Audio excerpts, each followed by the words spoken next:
Chapter 48. Restoration. Marcia, Septimus, and Jenna emerged from the great arch, and paused for a moment, looking down the newly liberated Wizard Way. It was a beautiful frosty morning. The sun was creeping out from behind a bank of clouds, and slanting rays of the early morning light glanced low along Wizard Way. The first serious snowflakes of the big freeze were beginning to fall. They drifted lazily in the fleeting sunlight, and settled onto the frosty pavement. Marcia took a deep breath of the clear, sparkling air, and a wave of happiness very nearly overcame her. But she could not allow herself to be completely content until she had successfully unsealed the hermetic chamber, and found Beetle alive. Marcia had steeled herself to expect many things waiting for her in the front office of the manuscriptorium, but she had not expected the Port Witch Coven. They had taken a trip to see the last moments of the Wizard Tower, and becoming bored with how long it was taking, they had crowbarred the planks off the door to the Wild Book and Charm store. They were just emerging, covered in fur, feathers, and a light sprinkling of scales, when to their collective horror they saw that not only had the lovely dark fog disappeared, but that ghastly, extraordinary wizard woman was waiting for them. Dorinda's piercing scream spoke for them all. To Jenna's delight, Marcia saw the Port Witch Coven off the premises with great effectiveness. They left so fast, even the witch mother managed a rapid hobble in her spikes, that they forgot about Nursey, who sat unnoticed beside a collapsed pile of books. Nursey had discovered a stash of dusty licorice snakes in the back of a drawer, and was contentedly chewing them. Nursey had what she called a penchant for licorice. Marcia raced into the manuscriptorium itself, closely followed by Jenna and Septimus. The place was strewn with upturned desks, ripped paper, and broken lamps. Everything was covered with a sticky gray dust, which Septimus realized, to his disgust, was shed thing skin. Quickly they picked their way through the debris. At the stone-arched entrance to the hermetic chamber, they stopped. "The seal is gone," Marcia said heavily. "I fear the worst." The seven-cornered passage looked ominously well used. There was a slimy thing trail on the floor, like giant slugs, thought Septimus. They stepped into the passage and called tentatively into the dark. "Beetle? Beetle?" There was no reply. "It sounds dead in there," he whispered. "I think," said Jenna slowly, "that it sounds more like something is blocking the passageway further up." "It is just possible that the seal is still holding further in," said Marcia. "Can it do that?" asked Septimus. "I thought it would all go at once." "We'll just have to see, won't we?" Marcia said briskly, and she disappeared into the seven-cornered passage. Septimus and Jenna set off after her. As he rounded the sixth corner, Septimus cannoned into Marcia. "Oof!" Marcia was standing at a dead end of pitted stone. "It's still sealed," she whispered excitedly. "It really is quite amazing. The seal has been chipped away, but I think it's still okay." "Does that mean that Beetle is—" Septimus could not finish his question. The thought that Beetle might not be okay made him feel sick. "We can but hope," said Marcia grimly. Grimacing, Marcia placed her hands on the filthy, sticky surface of the seal. In the light of the dragon ring, Jenna and Septimus watched as the surface of the seal healed itself. Soon it was smooth and shimmering with magical purple once more, lighting up the seven-cornered passage, and showing the revolting film of slime and thing skin in glorious detail. Septimus thought of how the seal must have shone through the dark when the things had first arrived and taunted them. No wonder they had attacked it. He would have added a camouflage. Now Marcia began the unseal. Jenna retreated from the sudden onslaught of magic, which was highly concentrated in the narrow confines of the passageway, and made her feel queasy. But Septimus was fascinated. He watched the shiny surface glow even brighter, and slowly began to retreat before them. Step by step, Marcia and Septimus followed the seal until it stopped at the end of the passageway. They waited anxiously, watching the diamond-hard surface slowly become translucent, until they began to see the shadowy impression of the hermetic chamber beyond. The seal thinned until there was no more than a shifting swirl of magic dividing them from the chamber. Through it, Septimus could see Beetle slumped at the table. He could not tell whether he was alive or dead. Once more Marcia stretched out her hands, which Septimus noticed were trembling, and laid them on the last vestige of the seal. At her touch, it melted away, and a rush of air whooshed past them into the chamber. "Beetle!" Septimus ran across and shook his friend by the shoulder. Beetle felt so cold that Septimus jumped back in horror. Jenna appeared at the entrance to the chamber. They both looked at Marcia in panic. Marcia strode over to the siege drawer, which lay upturned on the table with a tangle of licorice bootlaces spilling out from it. Where was the suspension charm? "He's cold," Septimus said. "Really cold." "Well, he will be cold if—" Marcia looked at the licorice. It did not bode well. "If what?" asked Septimus. "If he's managed the suspension." Marcia sounded worried. "And he will be if he hasn't," thought Septimus, but he said nothing. They watched Marcia gently lift Beetle so that he was sitting up, but Beetle's eyes were closed and his head flopped forward like a dead thing. Jenna gave a gasp of dismay. "Beetle," Marcia said, shaking him gently by his shoulders. "Beetle, you can come out now." There was no response. Marcia glanced at Jenna and Septimus. There was dread in her eyes. Time seemed to slow down. Marcia crouched down so that she was level with Beetle's face. She placed her hands on either side of his head and gently lifted it up so that his face was level with hers. Then she took a deep breath. The buzz of magic filled the hermetic chamber once again, and from Marcia's mouth came a long stream of pink mist. It settled over Beetle's face, covering his nose and mouth. Hardly daring to breathe themselves, Septimus and Jenna watched. Still Marcia breathed out. Still Beetle did not react, the dead white of his face shining through the pink mist above it. And then, like smoke drifting up a chimney, Septimus saw tendrils of the mist began to disappear up Beetle's nose. He was breathing. Very slowly Beetle's eyes flickered open. He looked glassily at Marcia. Septimus rushed to Beetle's side. "Hey, Beetle, Beetle, it's us! Oh, Beetle!" Marcia smiled with relief. "Congratulations, Beetle," she said. "The heart of the manuscriptorium is untouched, thanks to you." Beetle rose to the occasion with aplomb. "Gah," he said. They had gathered in the wasteland of upturned desks. Beetle looked pale and was shakily drinking a fortifying fizz fruit, which Septimus had found stashed away in Beetle's old kitchen in the manuscriptorium backyard. Jenna, Beetle noticed, had not hung around. She had rushed off to the palace as soon as she could. Beetle, clear-headed after his suspension, saw what that meant. If it had been Jenna who had just survived 2 days being sealed in an airless chamber, he would not have run away at the first opportunity. "Get real, Beetle," he told himself. Marcia's voice broke into his thoughts. "The pick for the new chief hermetic scribe must begin tonight," she was saying. "I must go. I intend to visit each and every scribe myself. I want to see if they are all still available." Beetle thought of Foxy and Partridge and Romilly. He thought of Larry, of Matt, Marcus, and Igor at Gothic Grotto, even the oddly irritating people at Wizard Sandwiches. How many of them were still available? Marcia stopped for a quiet word with Beetle. "It's such a shame," she told him, "that you are no longer part of the manuscriptorium. I would very much have liked your pen to have gone into the pot." Beetle flushed with pleasure at the compliment. "Thank you," he said, "but it would never have picked me. I'm far too young, and I was never a proper scribe." "That is of no consequence," said Marcia. "The pot picks who is right." She refrained from adding that she had no idea why it had picked Jilly Jin. "But perhaps you'd like to stay until the draw and stand guard. I don't want to leave the manuscriptorium unattended."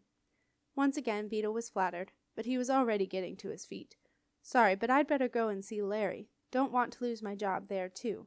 "I quite understand," said Marcia, opening the door to the front office for him. She realized that she should not have asked. Beetle clearly still found the manuscriptorium an upsetting place to be. Marcia watched Beetle walk out into the morning sunshine and called back into the manuscriptorium. "Septimus, you're in charge. You have my permission to use a full restore. I shall be back soon with all the scribes." From the other side of the partition, Septimus then heard Marcia say loudly, "The manuscriptorium is closed today. I suggest you come back tomorrow when it will be under new management." "What? No, I have no idea where the witches have gone." "No, I am not a witch. Whatever gave you that idea?" "I am Madam, the extraordinary wizard." As the sounds of Nursey began rapidly escorted off the premises, came through the flimsy partition, Septimus smiled. Marcia was back to her normal self again. Outside the manuscriptorium, Marcia found herself plagued with unwelcome intrusions. Nursey was sticking to her like thing skin, and to top it all, she now saw the familiar figure of Marcellus Pye approaching. Marcia decided to pretend she hadn't seen him. "Marcia! Marcia, wait!" Marcellus called out. "Sorry, mustache," she called out. But Marcellus was not to be put off. He speeded up, dragging behind him an unwilling companion. As the pair drew near, Marcia saw who it was. "Marin Meredith?" she spluttered. Nursie's hearing was not what it had been. "Yes?" she said. "And I thought I told you to go home," Marcia snapped at Nursie. But Nursie did not hear anything. She was staring at the shambling, sniffling figure that Marcellus was dragging behind him. A red-faced and very harassed Marcellus reached Marcia and Nursie. "Marcia, I have something for you," said Marcellus. He burrowed into a deep pocket, drew out a small brown box made of cheap card, and handed it to Marcia. Marcia looked at it impatiently. "Springo Spigots," she read. "Marcellus, what on earth would I want with Springo Spigots?" "It's the only box that Sally had," said Marcellus, "and it's not spigots, whatever they are. I'd rather spigot a spiggotty thing any day than— well, you'd better take a look."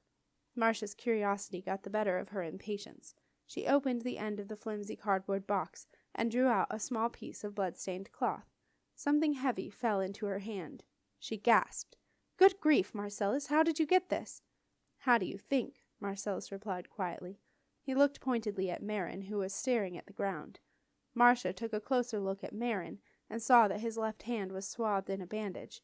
An ooze of deep pink was showing on the inside of it where, Marcia now knew, his thumb no longer was. She stared at the two-faced ring that lay heavy and cold in her hand, and felt almost afraid. "May I suggest that this ring be destroyed?" Marcellus said quietly. "Even in the most hidden of hiding places it will one day give some new fool, or worse, overweening powers." "Yes, it must be destroyed," Marcia agreed, "but we no longer have the fires to do it." Marcellus felt nervous as he offered his solution. "Marcia, I hope you trust me enough by now to consider my offer seriously. I would like to return to my old alchemy chamber. If you allow this, I could start up the fire, and within a month we could rid the castle of the pernicious ring forever. I give you my word I will preserve the ice tunnels and meddle with nothing." "Very well, Marcellus. I accept your word. I shall place this ring in the hidden shelf until then." I have one more request," Marcellus said tentatively. Marcia knew what it was. "Yes," she said with a sigh, "I will second Septimus to you for the month. I can see you will need his help. We are all in this together now. We need the alchemy as well as the magic to keep the dark in balance. Do you not agree?" Marcellus smiled broadly as his old life opened up to him once more with all its amazing vistas. A wave of happiness spread through him. "Yes, I do agree. I most definitely do." While this conversation had been going on, Nursie had taken hold of Marin's bandaged hand, and was tut-tutting over the bandage, which was, even Marcellus could see, a mess. Marcia looked at the pair and felt exasperated. What was she to do with Marin? She blamed the evil influence of the two-faced ring for much that he had done, but there was no denying that he had chosen to put it on in the first place. Marcia knew that Nursie was the landlady of the dollhouse, a dingy guest-house in the port where Jenna and Septimus had once spent an eventful night. Some time ago Aunt Zelda had told Marcia something about Nursie that she had not taken much notice of at the time, but now, as she looked at Nursie and Marin together, and she saw the awkward way they both stood, their beaky noses and shallow skin, Marcia knew that what Aunt Zelda had told her must be true. She turned to Nursie and said, "Do you take in lodgers?" Nursie looked surprised. "Why? You fed up with the tower, are you? Too much cleaning, I suppose, and all those stairs must be hard on the knees. Well, it's £0.50 a week, payable in advance, hot water and bedding is extra." "I am perfectly happy in the Wizard Tower, thank you," said Marcia icily. "However, I would like to pay a year in advance for this young man here." "A year in advance?" Nursie gasped, not able to believe her luck. She could get the house repainted, and, best of all, she could afford to stop working for those ghastly wishes. "To include nursing services and general care and attention," said Marcia. "Also hot water, bedding, and food. No doubt the young man would be happy to help around the house once his hand is better." "It won't ever be better," growled Marin. "It hasn't got a thumb any more." "You'll get used to it," said Marcia cheerfully. "You are free of the ring now, and you have to make the best of it. I suggest you take my offer to go with the nurse here. Otherwise, all you will be seeing for the foreseeable future is the inside of the Wizard Tower secure chamber." "I'll go with her. She is all right," said Marin. Nursie patted Marin's good hand. "There's a good boy," she said. "Marcellus, do you have 6 guineas on you?" asked Marcia. 6 guineas? Marcellus squeaked. "Yes, you're always rattling with gold. I'll pay you back." Marcellus delved into his pockets, and very reluctantly he handed over 6 shining new guineas. Nursie's eyes bulged. She had never seen so much gold. Marcia added a crown from her own pocket and presented the money to the dumbstruck landlady. "Slightly over, I think you'll find," said Marcia briskly, "but it will cover your fare back to the port. If you hurry, you will catch the evening barge. Come on, dearie." Nursey linked her arm through Marin's good one. "Let's get out of this place. I never did like the castle. Nasty memories." "Me too," said Marin. "It's a dump." Marcellus and Marcia watched Marin and Nursey head off. "Well, they seem well suited," Marcellus said. "So they should be," said Marcia. "They're mother and son." Foxy was the first scribe Marcia tracked down and sent off to the manuscriptorium. On his way, Foxy met Beetle coming out of Larry's dead languages. "Watcha, Beat." "Watcha, Foxo." They surveyed each other for a moment, smiling broadly. "You all right, Foxo?" asked Beetle. "Yeah." Foxy grinned. "You weren't outside when it got you, then?" "Nah. Fell asleep by the fire and woke up 2 days later. Mouth felt like the bottom of a parrot's cage, but apart from that all was fine. But," Foxy sighed, "my auntie's missing. She was out when the domain came over our way. Never made it back. Can't find her anywhere. And now, well, now they're saying about a dragon taking people." He shuddered. "Oh, Foxy," said Beetle. "I'm so sorry." "Yeah." Foxy changed the subject. "But hey, you don't look so good. Was it bad in the chamber?" "Yeah," said Beetle. "Lots of hammering and trying to get in." "Not nice," said Foxy. "No, and I never want to see a licorice bootlace ever again." "Oh, right." Foxy decided not to ask why. Beetle had looked strangely desperate as he'd said licorice bootlace. Foxy decided to change the subject. "So, how's Larry?" "Not nice either," said Beetle. "Just got fired, in fact, for coming in late." "Late?" 2 days late. Foxy put his arm around Beetle's shoulders. He'd never seen Beetle look so down. "It's all rubbish, isn't it?" he said. "It's not great, Foxo. Want a sausage sandwich?" Beetle saw the welcome lights of Wizard sandwiches glowing through the dimming light of the late winter afternoon, and he suddenly felt ravenous. "You bet," he said. Jenna walked slowly up to the palace, her footprints showing trampled grass through the snow. Ahead of her, the palace was dark against the late afternoon sky, with the winter sun already having dropped behind the ancient battlements. It was an eerie sight, enhanced by the occasional crow call from the tops of the cedars down by the river, but Jenna did not see it that way. She had turned down offers from Silas and Sarah to come with her. This was the way she wanted to return to her palace, on her own. The ancient double doors were half open, left ajar by Simon when he had fled with Sarah in his arms, and guarding them was a familiar figure. "Welcome home, Princess-in-Waiting," said Sir Hereward. "Thank you, Sir Hereward," Jenna replied as she stepped inside. A flurry of snow entered with her. Jenna hung up her witch's cloak in the cloakroom and closed the door on it with feelings of fondness. It had served her well, and who knew? She might need it again one day. "You'd better come in, too," she said to Sir Hereward, who was still out in the snow. "Strictly speaking, Princess, now that you have taken possession of the whole palace, rather than just your room, I should stay outside," said Sir Hereward. "I'd rather you come in," said Jenna. "I could use some company if you don't mind." A smiling Sir Hereward strode in, and Jenna quickly pushed the doors together. They closed with a bang that echoed through the empty building. Jenna looked around the entrance hall, which was full of shadows and ghosts. She reached into her pocket from the candlelight charm Septimus had given her that afternoon, and began lighting the first of many extinguished candles. Later that evening, Jenna was sitting in Sarah's old sitting room, with a bewildered duck in her arms, when she heard footsteps coming down the long walk. These were not the soft tip-tap of ghost steps, but solid boot-wearing human ones. Sir Hereward, who had been standing guard beside the fire, strode off to investigate. He returned, to Jenna's surprise and delight, with Aunt Zelda and Wolf-Boy. Aunt Zelda swept her up into a huge padded hug, and Wolf-Boy grinned broadly. "We're really, really sorry we missed your party," he said, "but it was weird. We couldn't get out of the Queen's room for 2 whole days." Aunt Zelda settled herself beside the fire. She looked at the duck in Jenna's arms. "That creature has been in the dark, dear," she said to Jenna a little disapprovingly. "I do hope you are not dabbling with things you shouldn't. Some princesses of your age have done so in the past." "Oh." Jenna did not know what to say. It was as if Aunt Zelda knew about her Port Witch Coven cloak hanging in the cupboard. "Now, Jenna dear," said Aunt Zelda, "tell me all about it." Jenna put some more coal on the fire. It was going to be a long evening.